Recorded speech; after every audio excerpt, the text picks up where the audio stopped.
I think the win over Hawaii was a big deal because it was like a close game. We hadn't seen a lot of those. All of Nevada's games had been blowouts, and kudos to Nevada for kind of putting their opponent away early on. The one loss was to Drake, and that was pretty lopsided. So it was interesting to be able to watch a team play in crunch time moments down to the final seconds because we saw that quite a bit last year. And Keenan Blackshear kind of emerged as the go-to guy late in the game. He had a big basket with about a minute and a half to go, and this one a layup. So just seeing Nevada tested under those circumstances, I think, was fun to see such a close game. In terms of the overall start, I mean, it's gone really, really well. The win over Washington, I think, is going to end up being a big win. That's a quad one win right now. Washington beat Gonzaga. They've got some pretty good resume victories on their hand. But in general, I think it's been kind of hard to get a read on the team just because they've played a pretty soft schedule. And I think we'll learn a lot more in the Diamond Head Classic. That's not a super loaded tournament. They've got only two top 100 Ken Pom teams, Nevada and TCU. But we will get more data points against more quality opponents than what we've seen thus far in Nevada. There's a good chance we do get to see Nevada take on TCU, which is a matchup we're all really looking forward to. You said it, though. It's still hard to get a gauge on this squad, and we were joking how the tightest game really through the first 10 was the exhibition that didn't even count against Stanislaus State, in which Nevada was able to squeak by 4 points. Coach Alford did say that was sort of a wake-up call to realize that you guys got to put your foot down no matter who the opponent is, and sure enough, Nevada did that through the opening chunk of its schedule. It almost felt like, UC Davis came in and played a really strong game, led for more than Nevada led in that game. Of course, the Wolfpack wins. It almost felt like we were talking about Coach Alford's kind of just his vibe after that, and he seemed fine, and then they go and lose at Drake. It almost felt like he saw that coming. Like he was like, it's not like you're going to say we're going to go lose this game, but it almost felt like he wasn't surprised they went to Drake and lost, and that his team, he realized, was going to need a moment like that to be like, hey, nothing's going to be handed to you. If there's not a large crowd, you're going to have to bring your own energy. You can't just show up. And he said something like, they had fun instead of executed, but you need to execute and then you'll have fun. So he's coached in so many dang games that it almost felt like he saw this coming, and that inflection point against the Bulldogs propelled them to the Islands, where they started this holiday trip with a really impressive win over the Rainbow Warriors, a team that had previously not lost at home. And so to go into that environment, obviously that's the kind of foot you want to start this trip on as you get ready for the Diamond Head Classic now. So, yeah, I think that Drake loss coming when it did could be really critical for this team to kind of have that wake-up call, and we'll see how the Diamond Head finishes out. Of course, Fresno Pacific will be the last non-conference game, which will, of course, be should be a gimme for those guys, although one D1 or D2 opponent this year was only a 4-point win. But you said it. I'm really excited for conference play because I think that's when we're going to really decide to figure out if this team, as Coach Alford, wants to be a contender and not a pretender. I've also been interested in how he wants the team to be viewed a certain way instead of just saying, don't worry about what anybody else says. He's been very open about, like, we want people to look at us and respect us and to know that, like, we're a team to beat, which you don't always get that. I think a lot of that is talking about other teams. I don't think he really cares about how the media looks at his team, but he's kind of talked over the years that he wants teams coming into Lawler knowing that they're going to be in for a dogfight, that they're going to be in for a physical battle, that they're going to have to come and bring their A game if they want to win. And when they walk off the court, they're going to feel like they just played a really, really good team that made things really, really difficult on them with Nevada's defense against their offense. So kind of earning that respect. And I think Nevada started to earn that respect last year as one of the better teams in the Mountain West and one of the, contenders in the Mountain West. And I think if that's going to continue, I think this is the year where Nevada probably has the best chance to go out and win a conference championship because Keenan Blackshear, Jared Lucas in their final years. We don't know about KJ Himes. He might have a year of eligibility after this, but this is an older team that if they're going to win a Mountain West championship under Steve Alford, this is probably going to be the year that it happens. I feel like this team is not quite as good offensively, but it's much better defensively. I think overall, you look at the numbers, they're probably at the same level they were last year, which is like the third or fourth best team in the Mountain West and, one of the last teams into the NCAA tournament as an at-large. But we truly don't know until they start playing better competition. Maybe they're better than that. Maybe they're worse than that. Maybe they're exactly at the same level they were last year. But certainly their strengths have changed. This team can't really shoot very many threes at a very high rate, but defensively they are much better. So I think the overall level is similar to last year. But I think at the end of this week, when they potentially play TCU, maybe UMass, maybe Georgia Tech, maybe Hawaii again, we'll have more data points against teams that have similar levels of talent. Whereas you're not going to learn a bunch about a team when you're playing your Sac States and your UC Davises and your Weber States and your Portlands and your Pacifics, because Nevada is just clearly better than those teams. And they don't even have to play especially well to win games. Yeah. And if we talk about the overall outlook of the team, you want to look at their strengths and weaknesses. Right now, their identity is a team that plays inside, can get to the rim, and get to the line among the top of the nation at getting to the free throw line and making free throws. Now that number has gone down in recent games, which has led to some struggles. But they've been able to get to the line.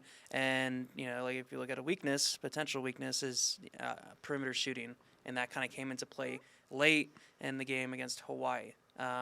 There's many opportunities for Trey Coleman or Jared Lucas, and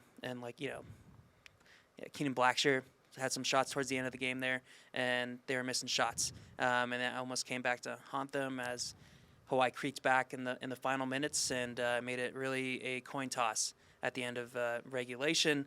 But if you look at the stats in the game, some standouts were Jared Lucas, who had 16 points, made his way to the line, had some shooter-friendly rolls, as Mike would say. It's a shooter's touch towards the end of regulation. But for me, if we're going to talk about standouts and reasons for optimism going forward, it's the depth. Tyler Rollison played some good minutes towards the end of the game. Nick Davidson has proven his versatility as a stretch four who can work down low and get to the line and shoot at a free throw rate that's the top of the team currently. I think he's above like 93% or something like that. Really good free throw shooter. So they have that luxury of having some depth that can push them over the top. But it remains to be seen, can they fix these 3-point shooting woes? Yeah, and even Alfred said last week, this might just be who we are. We might not be a good shooting team, but I think he has a little ounce of optimism that'll turn the tide. I'm hoping we don't get a Darian Williams situation with Tyler Rollison here, because I feel like he's getting better and better as he goes out there. And it was interesting in the Weber State game, he was off ball he was on the ball, I should say, down the stretch, and Keenan moved off ball. And they really made a run with Rollison distributing, and he even drove and got an and one bucket. Feels like as he gets more and more experience and more confidence, he's going to be a guy that Wolfpack fans grow to love in silver and blue. But with today's landscape, I'm so worried about what might happen. It sounds like he's got some ties to guys on the team, so maybe he'll stick around. Anyway, that's for the future. Let's talk more about Nick Davidson. I mean, you had crunched some stats earlier this year where he was proving to be one of the best players in the country when you talk about efficiency. He's another guy as a redshirt sophomore that could end up being an all-time great player. He's already up there and showing that he's extremely versatile. Yeah, he's a very good player. I mean, the blocks are a little bit surprising. He's got 13 blocks. That leads the team. That's only 3 less than all of last year and 23 less games. So he's playing center and doing a decent job defensively and obviously altering shots. He's very crafty around the rim. You put him in the post, he can get you some buckets. Very good at cutting. He's a high IQ player. Obviously played at Mater Dei. His dad played collegiate basketball, so he knows what he's doing from an IQ standpoint. His 3-point shooting maybe hasn't been quite as sharp as he would hope for, but this is a guy who can hit threes as well. So, he's perfectly in this role right now where he's kind of the number 3 scorer, and that was one of the big questions entering the year. Who's going to be that number 3 scorer? I think moving forward, it's going to be interesting if he becomes like the go-to guy. Can he be a number 1 on an NCAA tournament team? That's for the future, though. But yeah, he's probably the second most valuable player on this team behind Keenan Blackshear. Obviously, Jared Lucas is hugely important as well, but just because of what he gives them in the post. They don't have a lot of post scoring. Like KJ Himes can go and get fouled a lot. He's very skilled at doing that and getting to the free throw line. But outside of Nick Davidson, the big question is who's going to be that post scorer that Will Baker was last year. And I think one of the reasons Nevada has kind of struggled offensively is they don't have quite as much post scoring as last year. For whatever reason, they're not shooting the 3 great. We know Jared Lucas can shoot. We know Hunter McIntosh can shoot. But outside of that, Tyler Rollison's knocked down some threes. They don't have a lot of really, really good 3-point shooters. So I think that's why the offense has gotten a little bit worse. But I mean, defensively, this is just such a better team. And that was their whole point of focus this offseason, was get better defensively, specifically recruit guys who are going to help you with the defense. We haven't even seen Tylen Pope yet, the Tulane transfer. He was brought in to bring toughness, rebounding, and defense. KJ Himes coming back healthy, obviously. That's a big deal. This team is so good defensively, and they get to the free throw line so often that really is their formula for winning games. But at some point when you're playing tougher competition, they're not fouling you as much. You're going to have to hit more threes to win games. And that's probably the big question with this team when it gets to Mountain West play is, will the 3-point shooting be there often enough in enough games for them to go and truly win a Mountain West championship, which is probably going to take a 15-3 record, maybe 14-4 gets you a share. You can have a lot of slip-ups, and if you're not hitting threes, it's just really difficult to win games against higher-level competition that they're going to see in conference. Yeah, absolutely. And, that style of play is conducive and, works well when you're out in front and cruising to a victory because, you get in foul trouble and you slow down the game. But if you're making free throws at a high clip, it's just you're just going to cruise and play strong defense. And it's a good style of play. But as we saw with the game against Drake, when you go down, you need to, come back.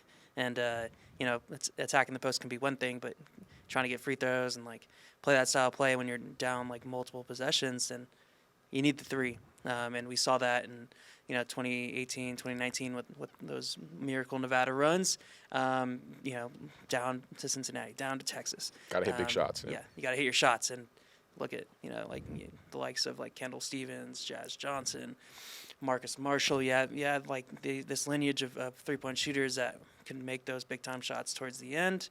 As of right now, we haven't really seen that with this team. But, again, if you're going to choose an identity, defense would be a good one to start with. That certainly helped San Diego State last year make it to the NCAA championship. So that's definitely a great identity to form around. But let's kind of look into the Diamond Head Classic ahead, kind of the field, and where Nevada may end up on Sunday. Well, ultimately, I'm sure Hawaii would like to see you win back once again, although we wouldn't want to see a repeat opponent in terms of looking at the landscape of the season. I'm going to be completely honest and say I don't know a ton about all of these teams, but like Chris said, there's not a bunch of gangbusters out there. And so, it'll be interesting to see TCU. That'll be the one that I think we're all circling. If Nevada can put on a good showing against the Horned Frogs, that'll be reason for optimism, although you don't want to see them slip up against a lesser opponent. But opening against Temple, that's a game that Nevada should have no issues with, but you put them on an island, quite literally, and you make it over a holiday break, and things can get weird. And so it's a good opportunity for experience there. I think we all wish the field was just a slight bit stronger, but also now they're in a position where Nevada's expected to do well. And so when you're expected to do well and expected to win games, that's a whole nother level of pressure and experience that could be valuable for them going forward. And so, yeah, I'm anxious to see how they perform. I think starting it off with a big win up against Hawaii, and if you look at the box score, Jared and Keenan going a combined 10 for 30, and Nevada wins that game. I mean, that's something to be very encouraged about. As we've said, they can win in myriad ways. Fun word, myriad. A plethora of ways. But, yeah, I mean, I'm just anxious to see, the games that they're expected to win, they need to win them handily, right? I mean, I don't think we're surprised it was a tight game against Hawaii, but that was also a game Nevada should have won, and it did. Yeah, you look at Temple. I mean, that's a double-digit favorite. And you talk about being on the islands. Nevada's already been out there, so it's had time to acclimate. Temple's coming all the way from Philadelphia, so it's got to fly an entire country and then fly from there all the way out to Hawaii. So that's going to be a long trip for them. You look at the overall field. St. Mary's was originally in this field, and that's a top 50 net school. They pulled out to get into a different tournament. They were replaced with Portland, which is net 230. So that's one of the reasons why the field's not quite as strong. But that TCU game is almost certainly going to be a quad one game. So if Nevada wins its opener against Temple on Thursday and TCU wins its opener against Old Dominion on Thursday, then they will face each other on Friday in the semifinals. And those are by far your two highest rated teams in net. Nevada's actually a little bit higher than TCU in net. So maybe it's the preseason tournament favorite. TCU's only lost one game, but they've also played literally a bottom 10 strength of schedule in the nation out of 100 or 362 teams. Their only loss is to Clemson, which is a top 25 team. So I think there are questions from TCU's standpoint as well. Just how good are they? This is a team that did make it to the second round of the NCAA tournament last year, but they just haven't played a lot of high quality competition this season. Nevada should get at least one quad one game and one quad two game out of this tournament, and that's huge. That would put the Wolfpack at 5 quad one or quad two games during non-conference play when you also look at Washington, Hawaii, and Drake. And honestly, Nevada's probably done enough in non-conference to make it to the NCAA tournament as an at-large. Last year, they were 0-2 in quad one games in non-conference, 1-1 in quad two games. This year, they're already 1-0 in quad one games and 1-1 in quad two games. So they've got more of those high-quality wins. If they can go out and beat TCU or at least get a quad two win, maybe over a Hawaii in a third-place game or a UMass or a Georgia Tech in a third-place game, I think it puts itself in really strong position to get into the NCAA tournament. Because the Mountain West has been so good, they're going to get 10 quad one or quad two games in Mountain West play. So Nevada's probably, to me, the second favorite to win the tournament. The only problem is the favorite TCU is on their side of the bracket, so they they would meet in a semifinal rather than a championship game. But yeah, I just, when you play good competition, postseason competition, whether it's a CBI, an NIT, or an NCAA tournament team, you learn so much more about the team that you're covering or you're playing for or you're coaching. So I just think these next 3 games are going to give us so much greater of an understanding of just how good Nevada is and maybe where some of the weaknesses and the strengths are. So that's what I'm most looking forward to, because the non-conference schedule, you've not been able to draw a lot of conclusions based off who they've played, but in this week, we'll be able to get more of those conclusions, and I think it'll be a big week for the Wolfpack as it gets ready for Mountain West play, because these are the kind of teams they're going to play. There's a lot of TCU caliber teams in the Mountain West, probably 3 or 4. If Nevada goes out there and they win, that's a really positive sign. If Nevada goes out there and loses by 15 or 20 points, then maybe there are some pretty big alarm bells on just how good this team is. So we'll see come Sunday when the championship game is played, just how good Nevada is. Yeah, it's important. And you written in an article recently that the MTEs are, they serve as a good opportunity to be resume builders. And last year, they went to the was it Cayman Islands? Mm-hmm. Yeah, they went to the Cayman Islands, and they won there, but ultimately lost to Kansas State, an eventual Elite 8 team. Were they Final Four? Elite 8, yep. They're Elite 8 team. Elite 8 last year. And they were maybe a free throw or 2 away from winning that game. So like you look back, and these games are consequential. I mean, it's at the end of the regular season, the selection committee gets together and looks at every single one of these games, and stuff you got to win, and which is it stresses the importance of out of conference schedule, and obviously it helps that the Mountain West is a strong conference because you get those collection of quad 1s and quad 2s. But Joe Lenardi actually had a projection come out this morning, and Nevada has the first 4 with the bye, so just kind of like 2 steps above like the bubble, like the team's out. So that's how they view them right now, but obviously things could change over the next 3 months. A lot of ball. It's a lot of ball. I wonder if Joe Lenardi's putting these things together in December. I know, what am I doing here? But, It's probably very highly read, though. I mean, I That's a click great on it point. just because I'm like, That's a okay, great where's point. Nevada? Okay, Nevada's like the last 4 in, okay. Before the Hawaii win, they were last 4 out, so that went over Hawaii, moved them up like 6 or 7 spots. Yeah, it doesn't mean a ton right now, but it's just fun to be talking about that kind of stuff. I mean, you come off the football season that we saw. Like that wasn't a very good football team, obviously. In volleyball, their coach got fired. In soccer, the team was improved, but still sub 200 in RPI. Like this is legitimately, however you want to rate them, somewhere in the top 75 teams in the nation out of 362. This is a very good team.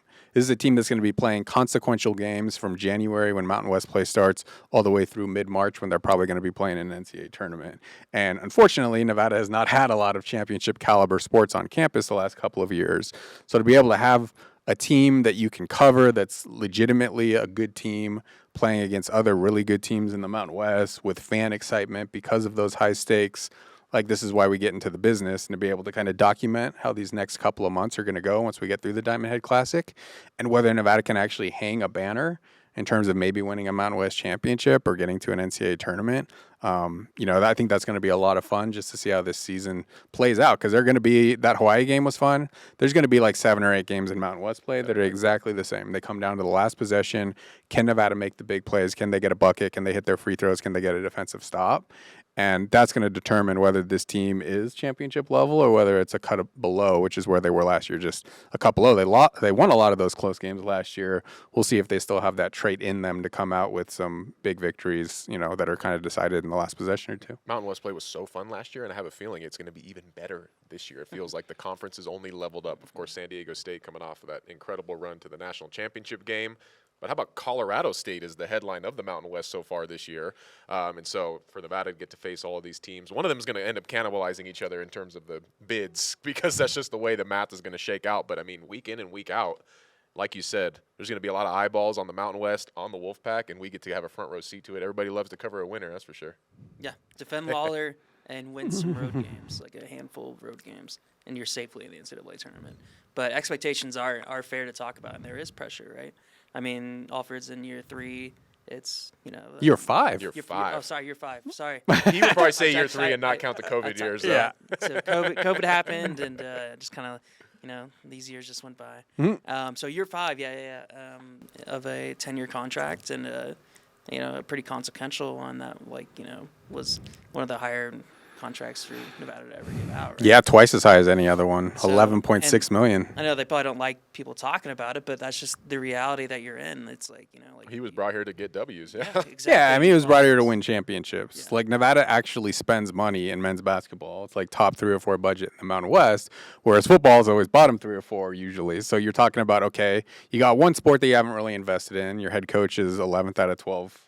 Your assistant pool is 11 out of 12. You don't have an indoor football practice facility. I think it's a lot harder to say, Nevada football should be championship good. Well, like, you're not investing in it and you don't have the facilities at a championship level. Whereas in basketball, like, you have a practice facility, you have a $12 million players lounge and locker room going in, you have copious amounts of NIL money, probably top 3 or 4 in the conference. Like, the roster is getting paid pretty well.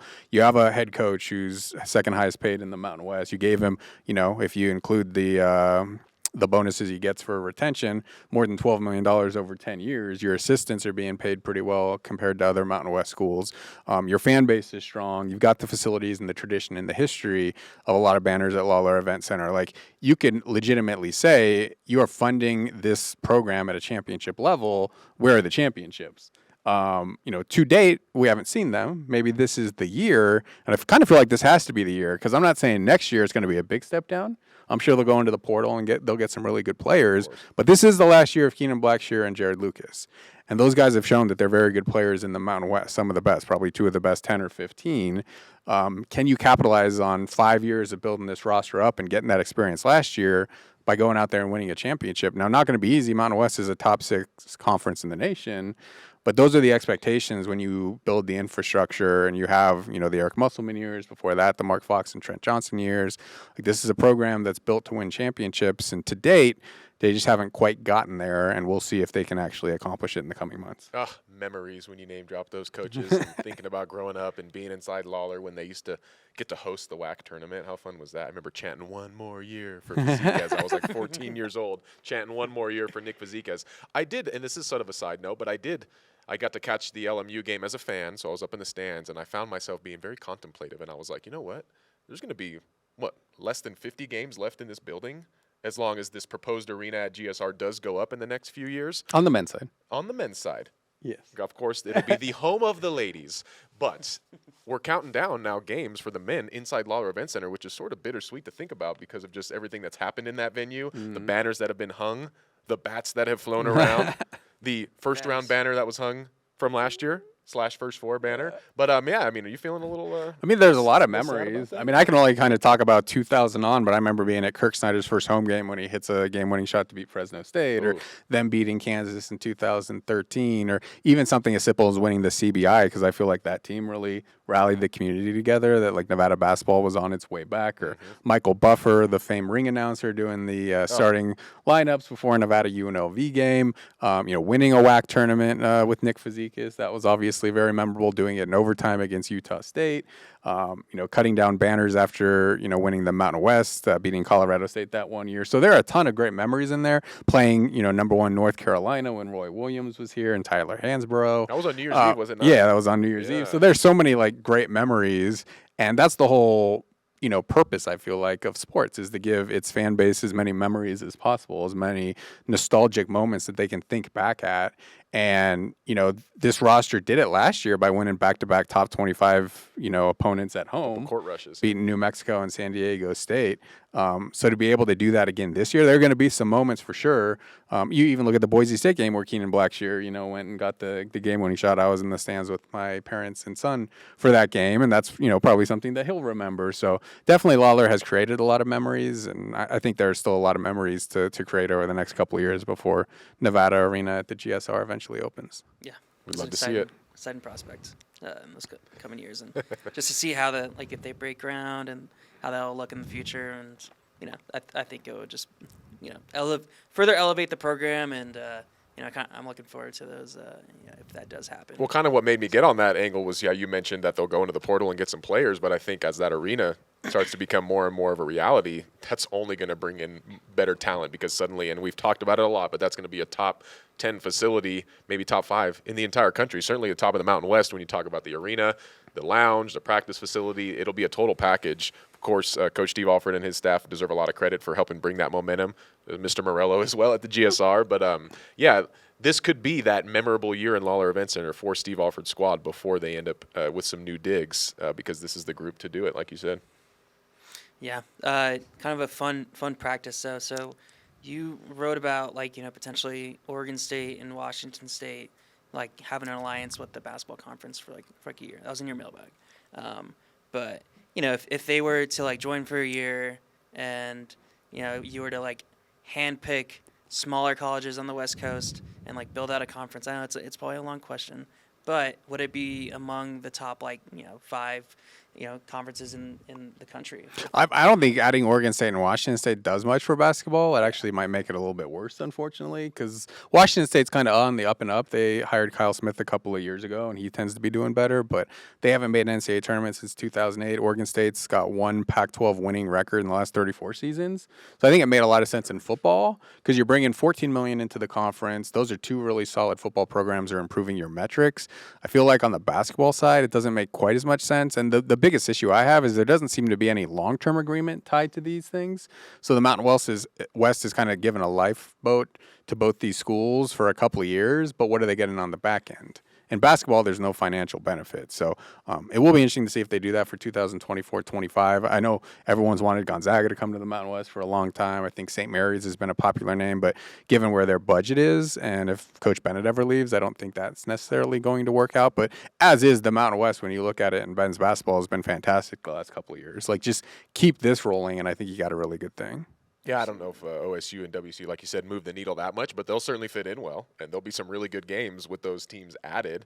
And, I'm interested to see how that all works out. But you said it, the OSU and WSU got to be very thankful for the Mountain West right now and kind of the opportunities it is giving out. But in football, that'll be where it's really fun for sure. Yeah, I mean, some blowouts for sure, but yeah, I mean, you look at bowl season and just off topic, obviously football, but Fresno State lost, I'm sure, and then Fresno State won, Fresno I think. State won big, actually. Boise State lost. Boise State lost. That's what I was thinking of. The Mountain West champion, Boise State, lost to UCLA, and our friend Chip Kelly, who's proposing some realignment things in college football, but that's a topic for another Stop making day. so much sense, Chip Kelly. we don't do that in college athletics. Yeah. Anyways, any final thoughts, guys?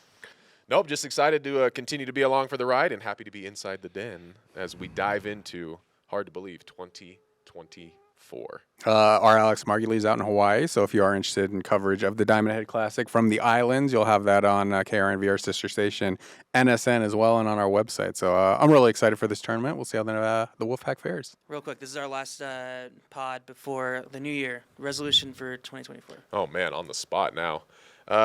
It's very cliche, but I'm going to try to cut out the sugar and the high fructose corn syrup. I've been pounding too many mixed drinks and soda and things like that.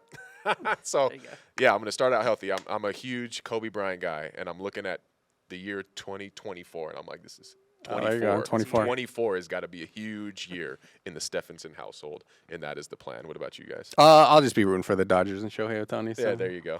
my resolution is for the Dodgers not to choke in the playoffs. I don't have much say over it, but that will be the resolution. Guys, I'll defer my salary, and then you guys can hire somebody else. And There we go. I'm just a team player. Oh, wow. I work sweet for of you. pennies. Yeah. That's my resolution. Defer my salary like Shohei. No, What a just giver. kidding. No, What a I'm giver just such you are. giver. Yeah, because I make the big bucks, right? You are the Anyways. host of Inside the Den.